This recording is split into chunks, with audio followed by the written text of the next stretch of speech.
1, 2, 3, come on!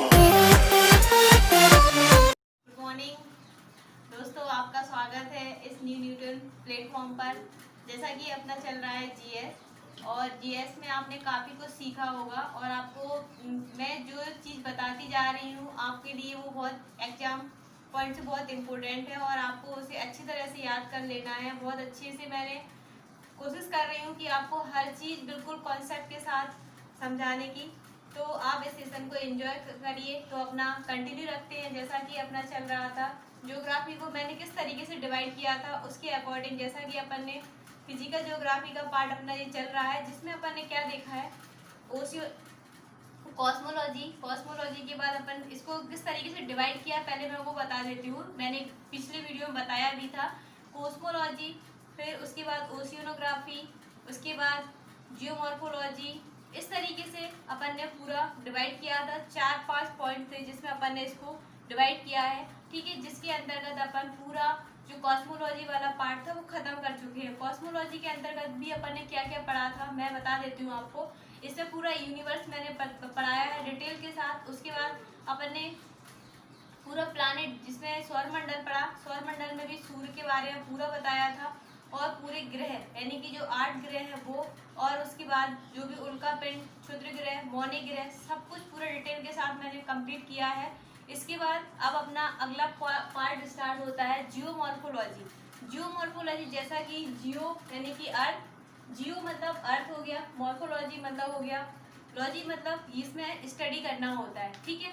तो अपन इसके अंतर्गत अपन क्या देख रहे हैं, जियोमॉर्फोलॉजी मतलब इंटरनल स्ट्रक्चर ऑफ अर्थ, यानी कि इसको किस तरीके से डिवाइड किया है। तो इंटरनल स्ट्रक्चर ऑफ अर्थ यानी कि इसकी पृथ्वी के बारे में पढ़ेंगे, पृथ्वी की जो आंतरिक संरचना है वो उसके बारे में पूरा डिटेल में पढ़ेंगे। क्योंकि इंटरनल स्ट्रक्चर ऑफ अर्थ, कई सारे जो वैज्ञानिक हुए हैं, खगोल शास्त्री हुए हैं, उन्होंने जो पृथ्वी का जो इंटरनल स्ट्रक्चर यानी कि उसकी आंतरिक संरचना को अध्ययन किया है, स्टडी किया है, उसमें कई असमानता देखने को मिलती है। इसीलिए यहाँ पर जो रहता है, जो खगोल शास्त्री रहते हैं उनके बीच में क्या रहता है, एक डिस्प्यूट टाइप का रहता है। तो फिर भी उनने जो समानता देखने को मिलती है वो चीज़ अपन एग्जाम पॉइंट से देखते हैं और पूरा उसमें पढ़ेंगे, ठीक है। जिसमें अपन इसको 2 तरीके से डिवाइड करेंगे, केमिकल डिवीजन और मैकेनिकल डिवीजन। केमिकल के अंतर्गत क्या क्या पढ़ना है, जैसे कि भूपर्पटी। भूपर्पटी का मतलब होता है पृथ्वी की ऊपरी परत। परत को क्या, ऊपरी परत यानी कि क्रस्ट। इसके ऊपर क्या रहते हैं, पर्वत, पठार, मैदान, ये सब रहते हैं। इसके अंदर आवरण यानी कि मेंटल पढ़ेंगे, पृथ्वी के अंदर मेंटल, और उसका जो मिड पॉइंट होता है उसको मेंटल कहते हैं। इसके बाद केंद्र यानी कि पृथ्वी का जो सबसे नीचे का पॉइंट रहता है उसको केंद्र कहते हैं। ये पूरा डिटेल में अभी देखते हैं। इसके बाद मैकेनिकल डिवीजन के अंदर क्या देखते हैं, स्थल मंडल, लिथोस्फीयर को स्थल मंडल, और एस्थेनोस्फीयर यानी कि दुर्बलता मंडल बोलते हैं, और मीजोस्फीयर, इस मेसोस्फीयर इसको अपन क्या बोलते हैं, मध्य मंडल, और बेरी स्फीयर को बेरी स्फीयर कहते हैं। इस तरीके से इसको डिवीजन करके पढ़ना है। लिथोस्फीयर अगर मैं बता दूं तो ये क्रस्ट और मेंटल का जो ऊपरी पार्ट होता है उसको ही लिथोस्फीयर कहते हैं। एस्थेनोस्फीयर मतलब जो समुद्र वाला भाग होता है ना, पानी से भरा हुआ है, इस तरीके से बोल सकते हैं, वो वाला भाग इसको बोलते हैं दुर्बलता मंडल है, एस्थेनोस्फीयर बोलते हैं। ये पूरा डिटेल में देखना है, ठीक है। इसके बाद अगर देखते हैं डिसकंटिन्यूटी यानी कि असंबद्धता।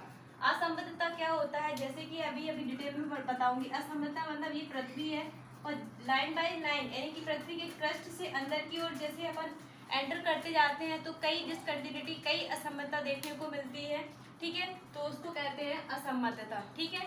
इसके बाद प्लेट टेक्टोनिक थ्योरी।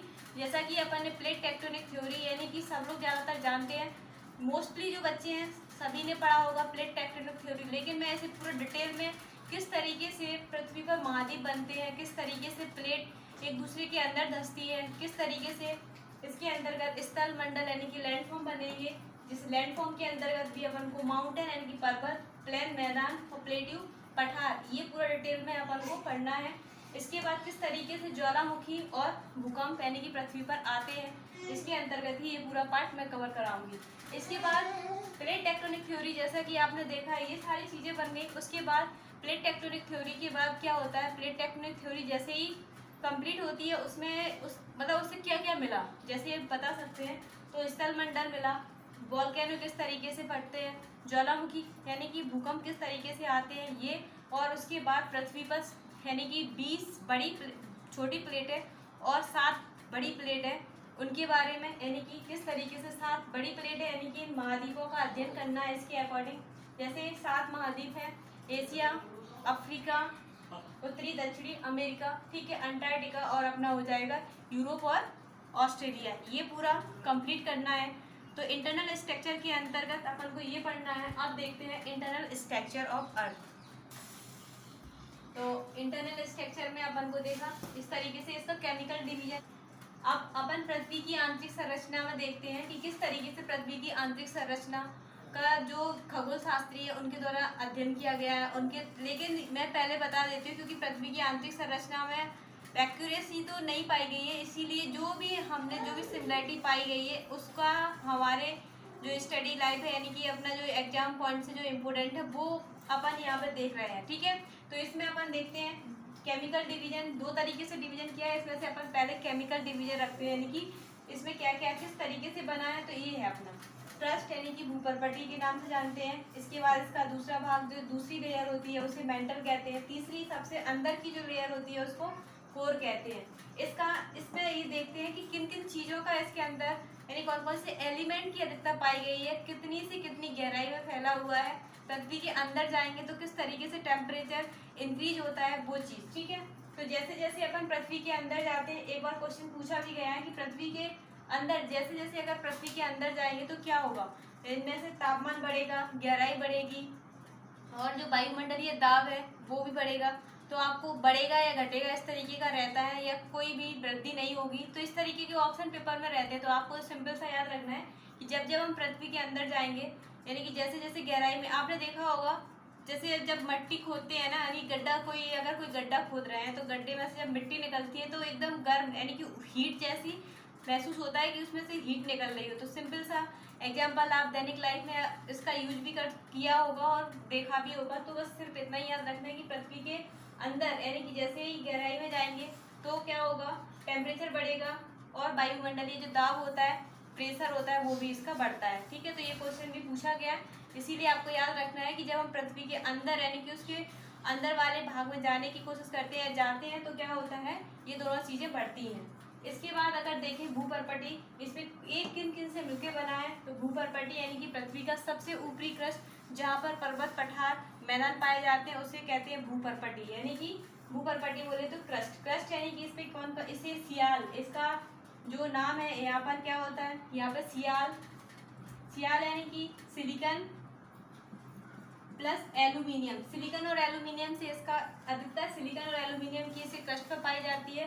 तो सिलिकन और एल्यूमिनियम से मिलकर बना हुआ है भूपर्पटी। तो भूपर्पटी कौन कौन से एलिमेंट पाए जाते हैं, तो सिलिकन प्लस एल्यूमिनियम। अगर मेंटल की बात करते हैं तो मेंटल में क्या रहता है, सीमा यानी कि सीमा बोले तो इसमें कौन कौन सी, सिलिकन का मतलब सिलिकन, SI का मतलब सिलिकन है और Ma का मतलब क्या हो जाएगा, मैग्नीशियम। तो ये कैसा होता है, भूपर्पटी यानी कि सॉलिड रूप में रहती है यानी कि ठोस रहती है। और अगर इसका डेंसिटी यानी कि इसका घनत्व देखा जाए भूपर्पटी का तो कितना रहता है, तो 2.7 ग्राम पर सेंटीमीटर। इतना ये क्वेश्चन एक्यूरेट पूछे जाते हैं, एक्यूरेट बिल्कुल पूछते हैं कि जो पृथ्वी का क्रस्ट है उसका जो घनत्व है यानी कि डेंसिटी है वो कितनी है। तो आपको लगभग याद रखना है 2.7 ग्राम पर सेंटीमीटर, ये एवरेज है, ठीक है। इसके बाद सीमा की मेंटल की बात करते हैं, मेंटल यानी कि आवरण की बात करते हैं। तो ये किससे मिलकर बना है, सिलिकन प्लस मैग्नीशियम से मिलकर बना हुआ है। ये सेमी ठोस यानी कि सेमी सॉलिड है, अर्ध ठोस के रूप में ये पाया जाता है, ठीक है। इसका भी डेंसिटी देखी तो इसकी डेंसिटी कितनी है, तो ये 3.5 से 5.5 ग्राम पर सेंटीमीटर क्यूब के रूप में रहती है, ठीक है। घनत्व यानी कि क्वेश्चन अगर सिंपल सा पूछ दिया जाए कि डेंसिटी को किस में मापते हैं, तो डेंसिटी का जो यूनिट होती है वो किस में होती है, तो आपको याद रखना है ग्राम पर सेंटीमीटर क्यूब में। तो ये इसका हो गया मेंटल का। अब इसके बाद इसका आंतरिक भाग यानी कि सबसे अंदर का इनर पॉइंट है वो क्या है, यानी कि कोर है। कोर यानी कि क्रॉड है, यानी कि इसका केंद्रीय भाग है। ये कैसा है, तो बिल्कुल लिक्विड यानी कि तरल अवस्था में रहता है, ठीक है। इसमें ये भी नीफे से मिलकर बना है। नीफे यानी कि निकेल प्लस आयरन, ठीक है। तो आपने देखा हो जितनी भी माइनिंग होती है ना, जो पृथ्वी के अंदर से सबसे अधिक मात्रा में ऐसे कोयले की माइनिंग, उसकी कोयला होता है। उसके बाद अगर देखा जाए तो पृथ्वी के अंदर से लोहे यानी कि धातु के रूप में बात करें तो लोहा निकाला जाता है। तो ये पृथ्वी का काफ़ी अधिक मात्रा में खोदना पड़ता है, यानी कि उसका केंद्रीय यानी कि जो केंद्रीय भाग होता है वो आ जाता है, तब जाके क्या होता है निकल यानी कि लोहा निकलता है। ये सॉलिड रूप में नहीं निकलता।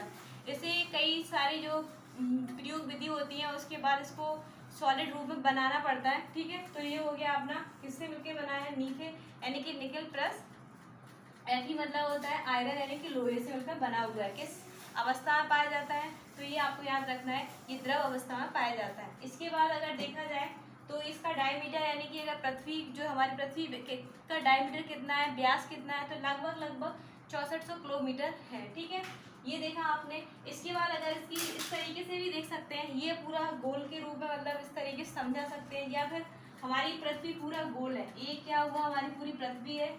इसका ये पार्ट वैज्ञानिकों ने उठाया और ये वाले पार्ट को हटाकर इसका अध्ययन किया। ठीक है, जो खगोल शास्त्रिक हैं उनके द्वारा क्या किया गया, पूरी पृथ्वी क्या थी, इस तरीके से गोल है। इसके बाद अगर पृथ्वी का अगर उसकी आंतरिक जो संरचना है उसका अध्ययन करना है तो इस तरीके से भी कर सकते हैं, लेकिन इस तरीके से अपन ने त्रिभुज का ट्रायंगल रूप में लिया तो ये उसकी संरचना के रूप में अपन देखते हैं। तो इसको भी अलग अलग तरीके से बांट के पढ़ते हैं। जैसे आपने देखा होगा, ये हो गया सबसे अंदर यानी कि इनर, यानी कि ये हो गया कोर। इसे भी दो भागों में बांटा गया है, इनर कोर और आउटर कोर के रूप में। इसके बाद मेंटल को भी दो तरीके से बांटना होता है, यानी कि इनर मेंटल और आउटर मेंटल, और उसके ऊपर रहता है क्या, क्रस्ट रहता है। क्रस्ट में जैसे कि ये उठा हुआ भाग आपको पर्वत पठार मैदान के रूप में देख रहा होगा। ठीक है, इसमें क्रस्ट यानी कि कितनी गहराई तक फैला हुआ है, तो ये पृथ्वी का मेंटल की अगर आउटर पॉइंट की बात करें और पृथ्वी क्रस्ट के ऊपरी भाग से देखें तो ये 24 किलोमीटर तक फैला है। इसके बाद मेंटल यानी कि आवरण की बात करें तो ये 2900 किलोमीटर तक फैला हुआ है, और उसके जस्ट बाद क्या रहता है, क्रोड रहता है। ठीक है, ये अब मेन इंपॉर्टेंट क्वेश्चन यहाँ से उठ के आता है कि पृथ्वी पर सबसे अधिक मात्रा में कौन सा एलिमेंट पाया जाता है। तो ये आपको बताना बहुत अच्छे से याद रखना है कि पृथ्वी पर अगर तत्व की बात करें, सिर्फ तत्व यानी कि एलिमेंट की बात करें, तो सबसे ज़्यादा ऑक्सीजन रहती है। कितनी, 46.6% ऑक्सीजन रहती है। लगभग आप 46 भी याद रखोगे ना, 46 भी याद रखोगे तो भी चल जाएगा। ठीक है, इसके बाद दूसरे नंबर पर सिलिकॉन, यानी कि दूसरे नंबर पर कौन सा एलिमेंट पाया जाता है। सिलिकॉन क्या है, एक प्रकार की सेमी मेंटल बोल सकते हैं, अर्धचालक धातु बोल सकते हैं, जिसका यूज अपन किसमें करते हैं, कंप्यूटर वगैरह मोबाइल वगैरह जो होती है ना, उसकी चिप जो बनी होती है वो सिलिकॉन से बनी होती है। ठीक है, तो ये 27.72% ये पृथ्वी पर पाई जाती है। एल्यूमिनियम पृथ्वी पर कितना पाया जाता है, तो एल्यूमिनियम पृथ्वी पर पाया जाता है 8.13%। ठीक है, तो इसके बाद अगर देखा जाए तो Fe भी यानी कि लोहा, यानी कि इसका सिंबल Fe होता है, ये भी पाया जाता है 5.5% पाया जाता है। ठीक है, तो ये भी आपको याद रखना है। तो पृथ्वी पर सबसे अधिक मात्रा में पाया जाने वाला एलिमेंट कौन सा है, तो ऑक्सीजन याद रखनी है। उसके बाद पृथ्वी पर कौन सा तत्व पाया जाता है, सिलिकॉन। पूछ लिया जाता है सिलिकॉन क्या है, धातु, अधातु या उपधातु, तो आपको याद रखना है उपधातु है। इसके बाद पृथ्वी पर सबसे अधिक मात्रा में क्वेश्चन उठा के पूछते हैं, पृथ्वी पर सबसे अधिक मात्रा में पाए जाने वाली धातु कौन सी है, तो धातु में आपको याद रखना है क्या है, अपना एल्यूमिनियम है। ठीक है, इस तरीके से ये हो गया। अब आपको ये जो चीज़ है, ये अपन ने मैकेनिकल डिवीजन किया है ना, ये आपको दिख रहा है लिथोस्फीयर, एस्थेनोस्फीयर, मेसोस्फीयर और ये बेरिस्फीयर। तो ये किन किन से मिलकर बने हुए हैं, तो ये क्रस्ट यानी कि जो हो गया आपका ये क्रस्ट और मेंटल का जो आउटर पॉइंट है, यानी कि आउटर मेंटल के जो बीच की जो जगह होती है उसको बोलते हैं लिथोस्फीयर। यहाँ पर क्या होते हैं, पर्वत पठार और महासागरीय भाग जो होता है उसको बोलते हैं लिथोस्फीयर। और उसके बाद अगर बात करें तो आउटर मेंटल से लेके इनर मेंटल के बीच का जो पार्ट रहता है उसको बोलते हैं एस्थेनोस्फीयर। और उसके बाद अगर बात करें बेरिस्फीयर, तो आउटर कोर और इनर कोर इन दोनों से मिलकर बना होता है बेरिस्फीयर। ठीक है, तो ये ज़्यादा अगर अपन यूपीएससी या फिर पीएससी लेवल की तैयारी कर रहे होते हैं तो मेंस में पूछ लेते हैं कि लिथोस्फीयर, यानी कि मेंस हो या प्री हो दोनों में पूछ सकते हैं कि लिथोस्फीयर किसका पार्ट है, यानी किन दो परतों से मिलकर बना है, तो क्रस्ट और जो आउटर मेंटल है उसके बीच के भाग को लिथोस्फीयर कहते हैं। ठीक है, इसके बाद एस्थेनोस्फीयर किस कौन से परत यानी कौन से पार्ट का भाग है, तो ये हो जाएगा आपका आउटर मेंटल और इनर मेंटल के बीच का जो पार्ट रहता है उसको बोलते हैं एस्थेनोस्फीयर या मेसोस्फीयर। इसके बाद अगर बेरिस्फीयर की बात करें तो बेरिस्फीयर दोनों को मिला दीजिए, इनर और आउटर, तो उसको बोलते हैं बेरिस्फीयर। ठीक है, इस तरीके से आपने आज क्या देखा, तो यहाँ पर आपने ये पृथ्वी की जो आंतरिक संरचना, अपन इंटरनल स्ट्रक्चर ऑफ अर्थ पढ़ रहे हैं, उसमें अपन ने ये देखा है। अब इसके बाद अपन कल कंटिन्यू रखेंगे, अभी ये ख़त्म नहीं हुआ है। तो इसके लिए आपको ये चीज़ समझ में आ गई होगी, और इसमें से आपको ये चीज़ बहुत इंपॉर्टेंट है कि पृथ्वी जो है यानी क्रस्ट किससे मिलके बना हुआ है। तो क्रस्ट की जो सीमा होती है उसको क्या कहते हैं, तो बोलते हैं सियार। उसके बाद अगर आपने देखा होगा ये सियार हो गया। इसके बाद मेंटल की जो सीमा है वो उसे क्या कहते हैं, तो सीमा बोलते हैं। क्रॉड जो है, क्रॉड की सीमा क्या होती है, तो नीफे यानी कि नीफे चाचा, इस तरीके से याद रख सकते हो, सीमा चाची या नीफे चाचा इस तरीके से, ठीक है। तो याद रखना है आपको, क्योंकि ये बहुत इंपॉर्टेंट है और पूछे जाते हैं। कल अपन पढ़ेंगे इसमें से डिसकंटिन्यूटी यानी कि असंबद्धता। असंबद्धता मैं अभी यहाँ बता देती हूँ थोड़ा सा। डिसकंटिन्यूटी असंबद्धता वो होती है जैसे आप क्रस्ट जो वाली परत है, क्रस्ट यानी कि भूपटपट्टी को पार करोगे और आप इधर यानी कि आउटर मेंटल में प्रवेश करोगे, तो उसके बाद कुछ असंबद्धता पाई जाती है, कुछ डिसकंटिन्यूटी पाई जाती है, उसको कहते हैं अपन डिसकंटिन्यूटी। इस जैसे मोर बेसिक डिसकंटिन्यूटी यानी कि किस दोनों के बीच में पाई जाती है, इस तरीके से, ठीक है। तो इसके लिए कल पढ़ेंगे। इसमें 4 डिसकंटिन्यूटी होती हैं, इनको पूरा आपको याद ही रखना है, पेपर में हमेशा पूछी जाती है। तो इसके लिए अपन कल कंटिन्यू रखते हैं। Thank you.